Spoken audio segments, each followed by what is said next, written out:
Caliph and the Wazir and the whole family of Barmaki, they used to respect each other. There was that esteem, respect amongst each other. The Caliph used to respect these people, and they used to respect them. But then this respect and this love of this world, it won't stay forever, let alone love of this world. Even we ourselves, we are not going to stay forever. Everything has to come to an end. Everything has got a prescribed time. It is going to an end, whether we like it or not. So what happens that Ja'far Barmaki, who the whole family of Barmaki, subsequently, they served the Caliph for 17 years. That is a long period of time. And they had got ministerial posts and position in the time of Harun Rashid. They would become the minister, they would be the right hand of a wazir, of the Caliph, and whatnot. But then sometimes you'll find that a small thing could happen in our lives, and perhaps that could be the reason for our downfall, perhaps.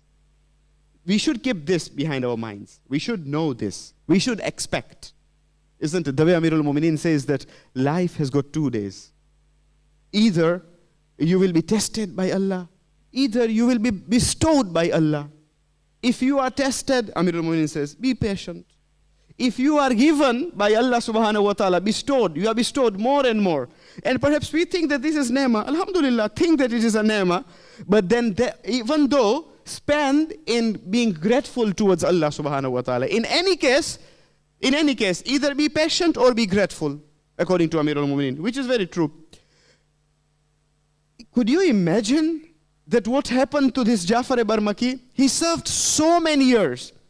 But then there was a Sayyid from the descendants of Amirul Mu'mineen who was known as Abdullah al-Aftas.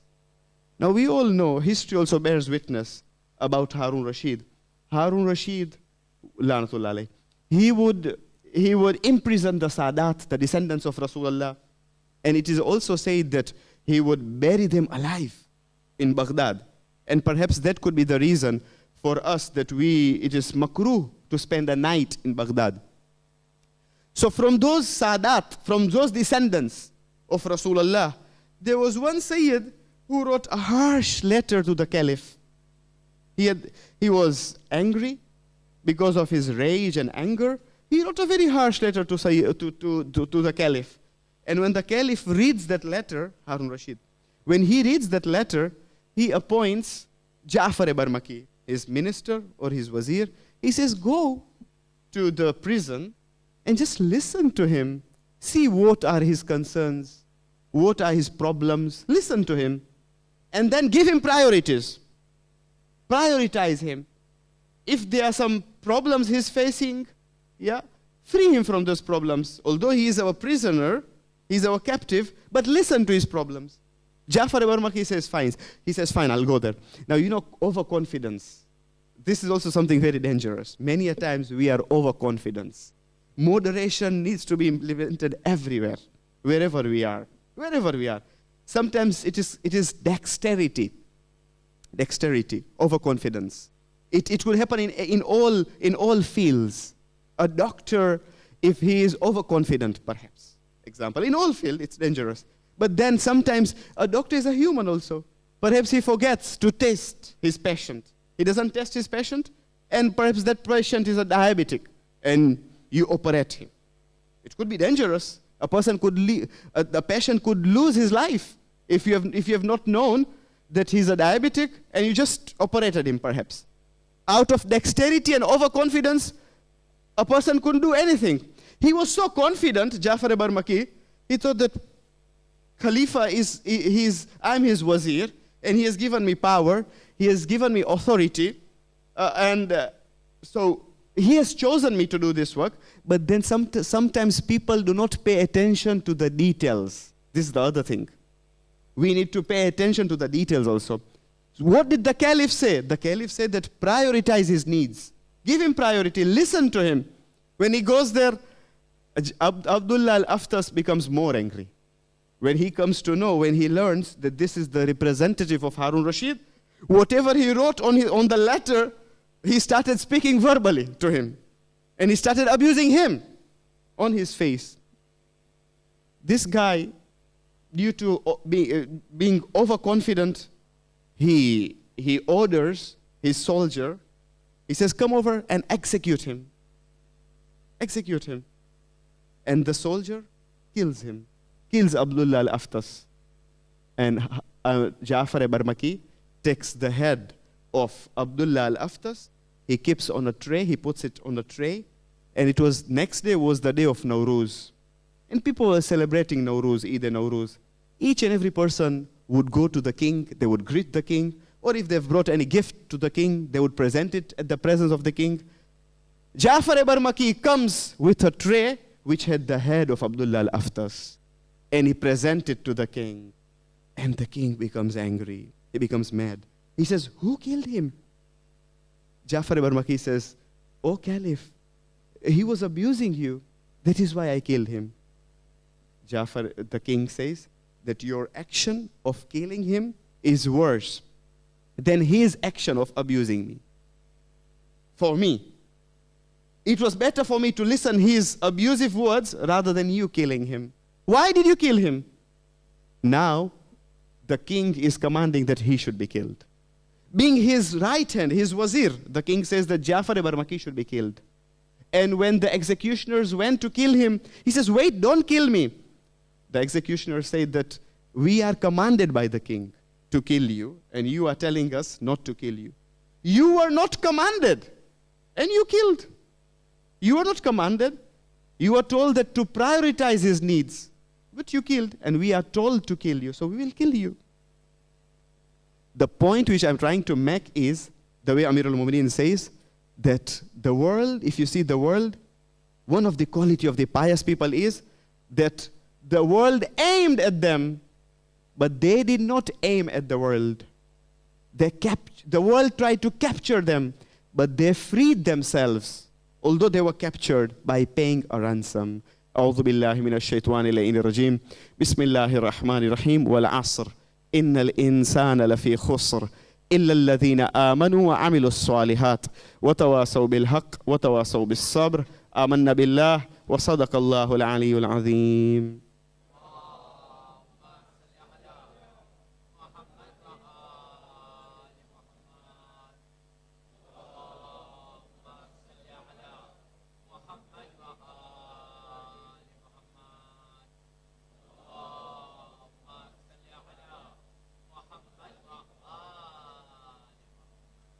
أعوذ بالله من الشيطان اللعين الرجيم بسم الله الرحمن الرحيم الحمد لله رب العالمين وبه نستعين إنه خير ناصر ومعين الصلاة والسلام على أشرف الأنبياء والمرسلين شفيع المذنبين رحمة للعالمين سيدنا ونبينا أبي القاسم المصطفى محمد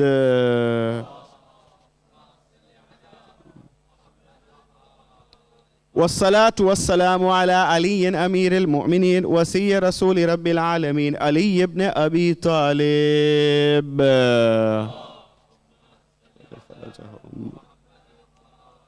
والصلاة والسلام على صديقة الطاهرة فاطمة الزهراء بنت رسول الله سيدة نساء العالمين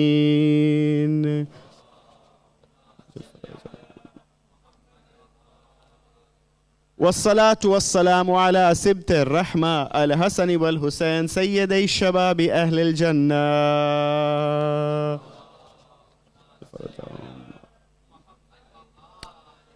والصلاة والسلام على أئمة المسلمين علي بن الحسين ومحمد بن علي وجعفر بن محمد وموسى بن جعفر وعلي بن موسى ومحمد بن علي وعلي بن محمد والحسن بن علي والحجة القائمة المنتظر المهدي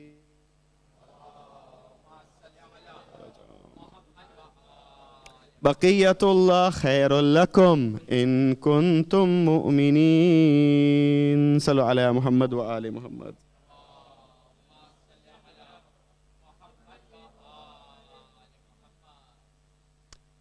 In this world, if you see that whoever is in whatever position he is in, that position is not going to stay forever. Yeah, we need to have that zohod. And zohod is asceticism. A person should think that nobody is indispensable. It doesn't mean that I have a position today, it is going to stay with me forever. Quran says, "Kullu man alayha fan, wa yabqa wajhu rabbika dhul jalali wal ikram."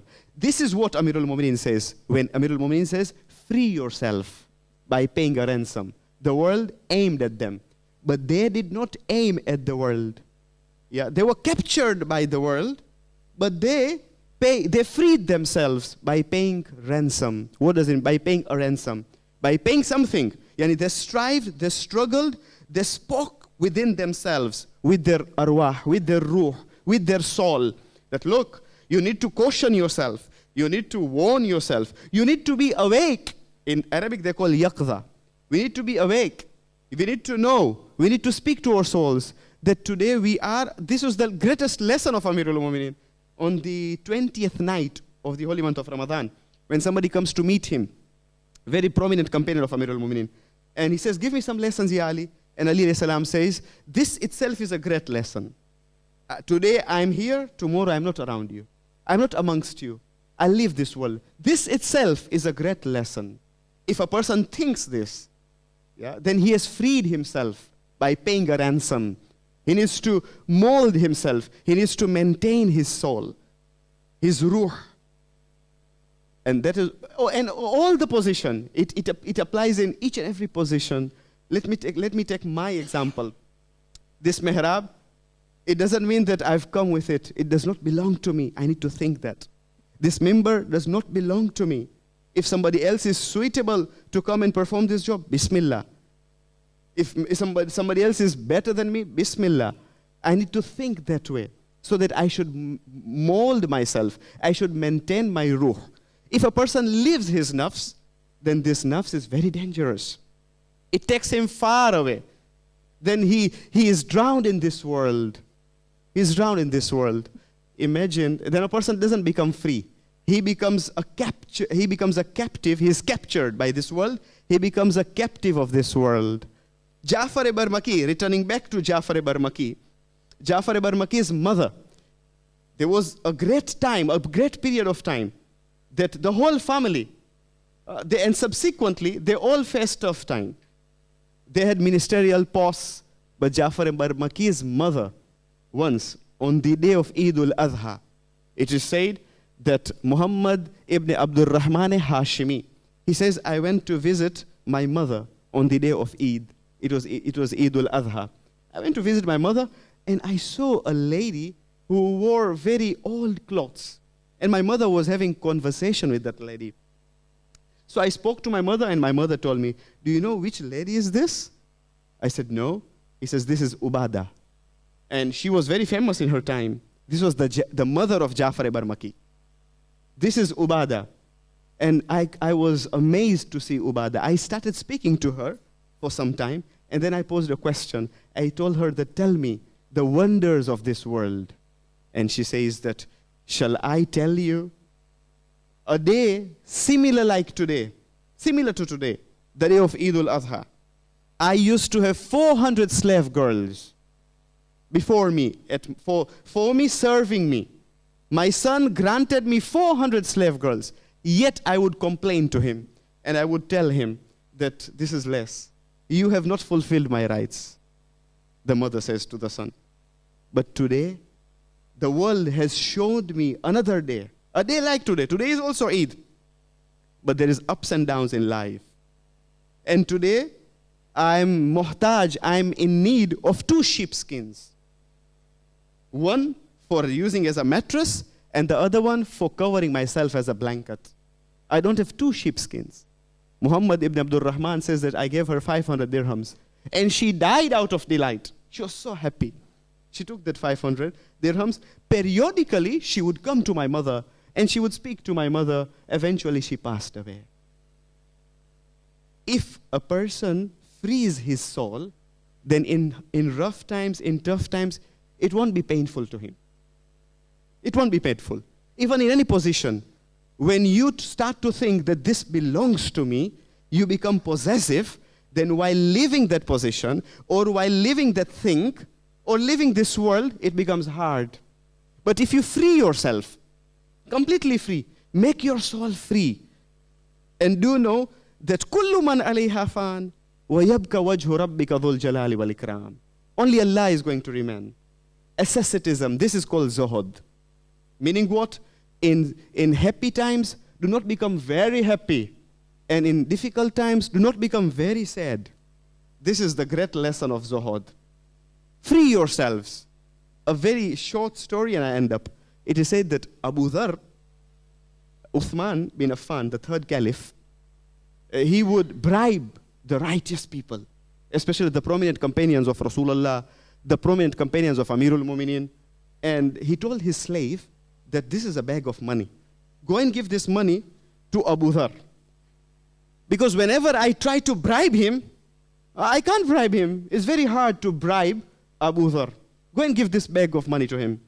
Now, at that time, Uthman was the third caliph. And when the slave comes to give Abu Dhar says, hold on, hang on, you want to give me this money? Is this money being given to each and every person in Medina? He says, no, this is only for you. He says, then I don't want. Abu Dhar knew that this is a bribe for him. He says, I don't want. Because if you take something, then there is that obligation. Then whatever he says, you have to listen to him. He says, I don't want. He says, if it's not for everybody, then why should I take? Then the slave says, do sila rahim. Because I'm told by Uthman that if you insist and convince him to take this money, I will free you. So you take this bag of money so that I should be freed. Abu Dhar says a beautiful word to him. He says that you will be freed, but then I will be a captive. You will be freed, but then I will be his captive. We need to learn from the companions of Amirul Mu'mineen how to be free in this world. Staying in this world, but be free. Do not be gulam of this world. Be free. Keep your souls free. And then in tough times, in hard times, in rough times, a person does not face difficulties if he's free of his soul, if he's free of this world. See these people, how troubles they are facing. If you see in Yemen, at least 32 civilians have been killed, and scores more injured in Saudi. Airstrikes on Yemen's western Hudayba province. The strikes were carried out against a busy marketplace in the province's Hawak district late on Wednesday. This was on Wednesday, day before yesterday. The previous day, on Tuesday, again an airstrike killed 12 children and 3 women on an attack in the country's province of Al-Jawf.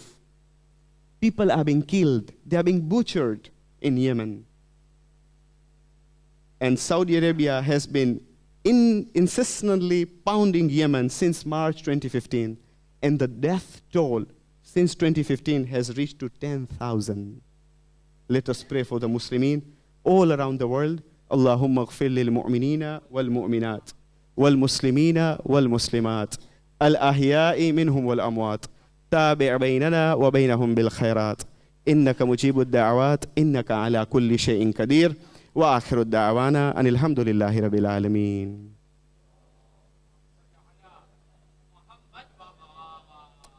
It is just to remind Mu'mineen that tomorrow we shall be commemorating the martyrdom of the 2 sons of Hazrat Muslim alayhi salam, Farzandane Muslim, and on Monday we shall be celebrating Eid Mubahila, the last occasion before the holy month of Muharram. And lastly, Masail. Sometimes Mu'mineen come late and Namaz Juma has already started. Then what to do if we have come late and Namaz Juma has already started?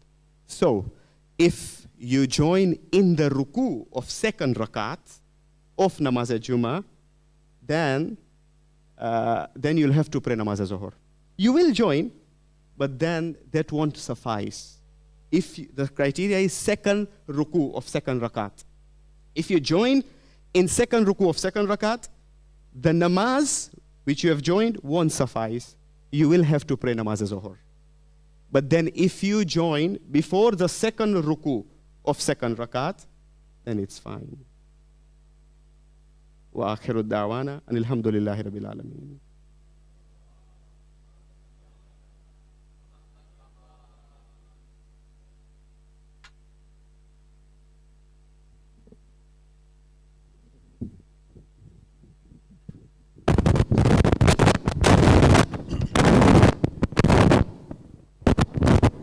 أعوذ بالله من الشيطان اللعين الرجيم.